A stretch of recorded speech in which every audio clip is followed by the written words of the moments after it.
क्या प्रारब्ध इतना मजबूत हो सकता है कि निरंतर नाम जप और सदाचरण के बाद भी उसे उस अवस्था तक भोगना पड़े जिस उम्र में भौतिक संसार की सफलता में खुशी ना मिले, नौकरी विवाह जैसी तो इसी अवस्था में पाप किए हैं तो भोगना तो इसी में पड़ेगा ना।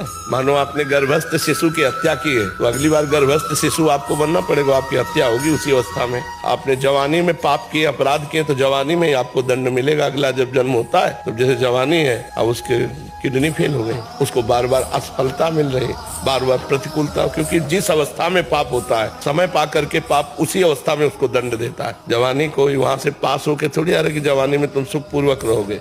जवानी में उद्दंडता की तो जवानी में ही तुमको दंड मिलेगा। इस विधान को समझो। आपने बुढ़ापे में पाप किया तो वृद्धावस्था में ही आकर आपको सड़ना होगा। आपने गर्भ में पाप किया तो गर्भावस्था में जाके आपको भोगना होगा। तो इसीलिए बहुत सावधानी से जवानी काटनी चाहिए।